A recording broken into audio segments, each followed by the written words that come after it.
ಇನ್ನು ಮುಂದೆ ನಿಮ್ಮ ನೆಚ್ಚಿನ ಧಾರಾವಾಹಿಗಳ ಫುಲ್ ಎಪಿಸೋಡ್ಗಳು ಸನ್ ನೆಕ್ಸ್ಟ್ ಆಪ್ನಲ್ಲಿ ಮಾತ್ರ.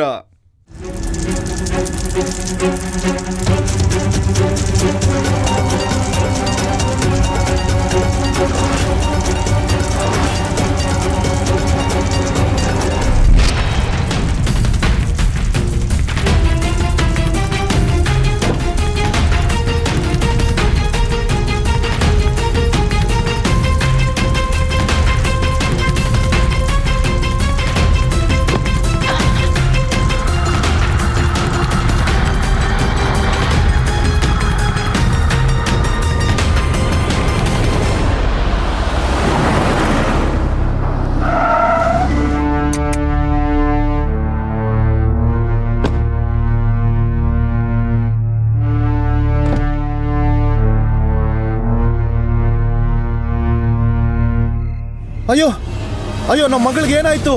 ಏನಾಯ್ತು ನಮ್ಮ ಪೂಜನ್ಗೆ? ಪೂಜಾ ಪೂಜಾ ಪೂಜಾ ಪೂಜಾ ಏನಾಯ್ತಮ್ಮ? ಪೂಜಾ ಏನಾಯ್ತಮ್ಮ? ಏನಾಯ್ತು ನನ್ನ ಮಗಳಿಗೆ?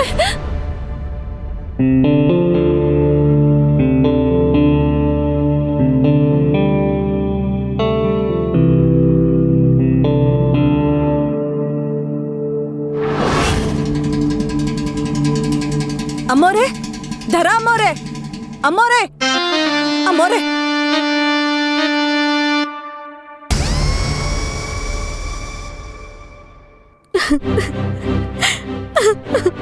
ಅಮ್ಮೋರೆ, ಅಮ್ಮೋರೆ, ಸ್ವಲ್ಪ ಸಮಾಧಾನ ಮಾಡ್ಕೊಳ್ಳಿ ಅಮ್ಮೋರೆ. ನನ್ನಿಂದ ಆಗಲ್ಲ ಇದು. ನನ್ ತಡ್ಕೊಳಕ್ಕಾಗ್ತಿಲ್ಲ ಇದು.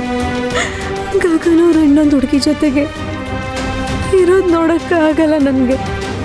ಅಮ್ಮೋರೆ, ನಾವು ಒಂದು ಕ್ಷಣಕ್ಕೆ 1000 ಸತಿ ಸಾಯ್ಬೋದು, ಆದ್ರೆ ಗಗನವ್ರನ್ನ ಹುಡುಗಿ ಜೊತೆ ಹೇಗೆ ಒಪ್ಸೋದು?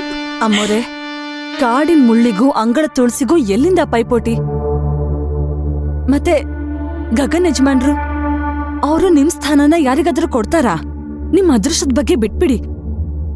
ಯಜಮಾನ್ರ ಪ್ರೀತಿ, ಅವ್ರ ಆದರ್ಶದ ಮೇಲೆ ನಂಬಿಕೆ ಇಡಿ.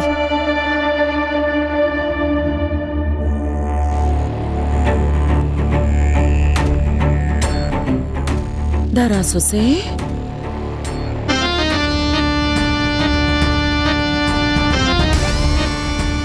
ಈ ರೂಮಲ್ಲಿ 3 ಜನಕ್ಕಾಗೋಷ್ಟು ಗಾಳಿ ಇಲ್ಲ. ಹೋಗೋವಾಗ ಪೂರ್ತಿ ಬಾಗಲ್ ಹಾಕೊಂಡು ಹೋಗು. ಯಾಕಂದ್ರೆ ಈ ಮನೆಯಲ್ಲಿ ಗೋಡೆಗಳಿಗಷ್ಟೇ ಅಲ್ಲ, ಮನುಷ್ಯರಿಗೂ ಕಿವಿ ಕಣ್ಣು ಎಲ್ಲ ಇದೆ. ಈ ಮನೆ ಮಹಾಲಕ್ಷ್ಮಿ ಕಣ್ಣೀರ್ ಹಾಕೋದು ಯಾರು ನೋಡ್ಬಾರ್ದು.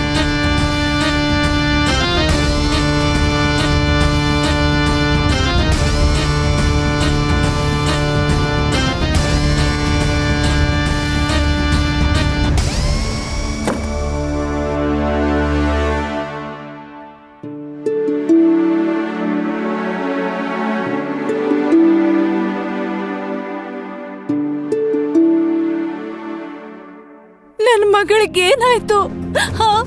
ಪೂಜಾ, ವರ್ಕ್ಶಾಪ್ ಅಲ್ಲಿ ಬೆಂಕಿ ಬಿದ್ಬಿಟ್ಟಿತ್ತು. ಈಕೆ ಅದರಲ್ಲಿ ಸಿಕ್ಕಾಕೊಂಡಿದ್ರು, ಆದ್ರೆ ಏನು ತೊಂದರೆ ಇಲ್ಲ. ಕೂತ್ಕೊಳ್ಳಿ. ಇಲ್ಲ ಇಲ್ಲ, ಪರವಾಗಿಲ್ಲ.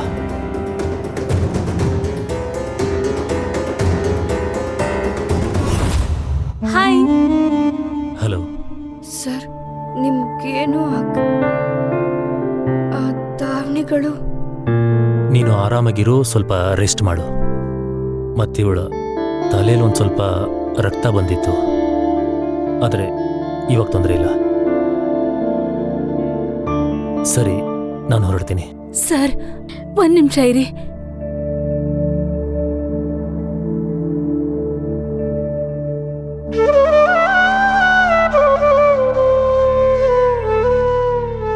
ಇದು ನಿಮ್ಗೋಸ್ಕರ. ಅಯ್ಯೋ, ಇದೆಲ್ಲ ಏನಕ್ಕೆ? ನೀವು ನನ್ನ ಮಗಳ ಜೀವ ಉಳಿಸಿದ್ರಿ. ನಿಮ್ ಹೊರೆ ಇದೆ ನಮ್ಮೇಲೆ. ನಾವು ಬಡವರಲ್ವಾ, ನಿಮ್ಗಂತದ್ ಏನ್ ಕೊಡಕ್ಕಾಗತ್ತೆ? ನಿಮ್ ಹತ್ರ ಇಲ್ದೆ ಇರೋ ಅಂತದ್ದು. ನಮ್ ಪೂಜನ್ಗೂ ಕೃಷ್ಣ ಅಂದ್ರೆ ಇಷ್ಟ. ತಗೊಳ್ಳಿ ಇದನ್ನ.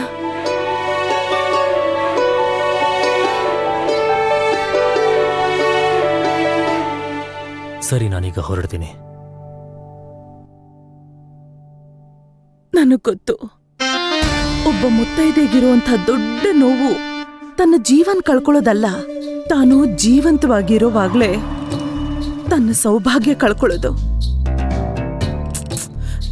ದರಾ, ನಿನ್ನ ಈ ರೀತಿ ದುಃಖದಲ್ಲಿ ನೋಡೋದಕ್ ನನ್ನಿಂದ ಆಗ್ತಿಲ್ಲ. ನಿನ್ನ ಸೌಭಾಗ್ಯವನ್ನ, ನಿನ್ನ ಗಂಡನ್ನ ಇನ್ಯಾರ ಜೊತೆನೋ ಹಂಚ್ಕೊಳ್ಳೋ ಅಗತ್ಯ ಖಂಡಿತ ಇಲ್ಲ. ಆದ್ರೆ ಇದನ್ನ ಹೇಗ್ ತಡೆಯೋದು ಚಿಕ್ಕತ್ತೆ?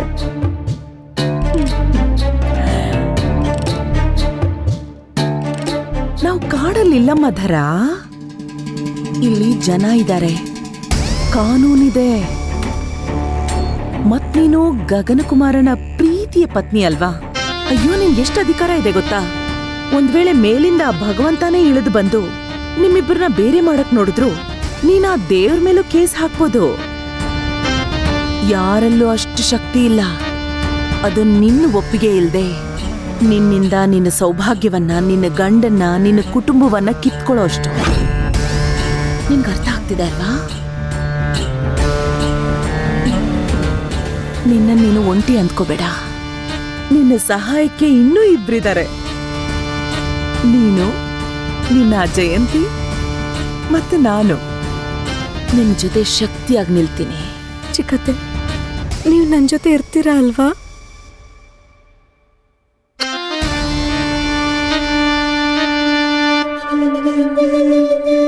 ಜಯಂತಿ, ಅಮ್ಮೋರೆ,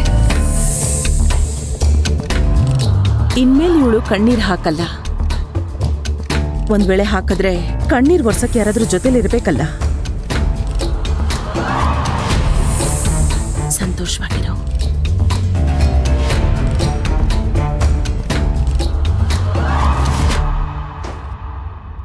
ಅಮ್ಮೋರೆ,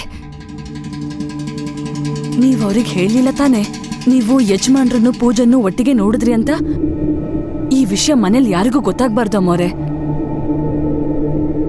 ನಿಮ್ಮಿಬ್ಬರ ಮಧ್ಯೆ ಏನ್ ಮಾತುಕತೆ ಆಯ್ತು? ನನಗ್ ಧೈರ್ಯ ಹೇಳಿದ್ರು. ಇನ್ ಮುಂದೆ ನೋಡ್ತೀರಿ, ನನ್ನ ಮತ್ತು ಗಗನವ್ರ ಮಧ್ಯೆ ಮೂರನೇವ್ರು ಯಾರೂ ಬರಲ್ಲ. ನಾನು ಬರೋಕ್ ಬಿಡೋದು ಇಲ್ಲ. ಅಮ್ಮಾಜಿ, ಅಮ್ಮಾಜಿ, ಈಗ ಏನ್ ಮಾಡೋದು? ಧರಂಗದ್ ಗೊತ್ತಿತ್ತಾ ಇದು ನನ್ನ ಆಜ್ಞೆ ಅನ್ನೋದು? ಹೌದು. ನಾಳೆ ಬೆಳಗ್ಗೆ ಧರನ ನನ್ನ ಹತ್ರ ಕರ್ಕೊಂಡು ಬನ್ನಿ. ಈಗ ಧರ ನನ್ನ ಮುಂದೆ ಮುಖಾಮುಖಿ ಆಗ್ಬೇಕಾಗತ್ತೆ.